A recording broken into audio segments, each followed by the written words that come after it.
एका हॅबिटमुळे माझे केस ट्रान्सफॉर्म झालेत. इतके थिन होते माझे हेअर जेव्हा मी हेअर ऑइलिंग नाही करायचे. I use to think hair length is everything, but no, it's the thickness of your hair. Hair reset दे तर मी ऑइलिंग करणार आणि फक्त चिल करणार आहे.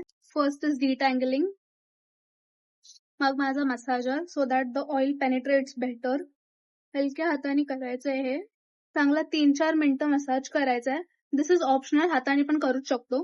I am going back to my Soulflower castor oil. This is not your light girly oil. This is the बाप of every hair oil. भरपूर घेणार आहे. बाय द वे खूप ऑइल लागतं मला. माझे केस खूप ड्राय होतात because of styling, so this is non negotiable. खूप दिवसांनी लावते म्हणून एवढं ऑइल लागतंय. माझी बाटली ऑलमोस्ट संपली आहे. अगदी चापून चोपून लावते मी. I do not hold back.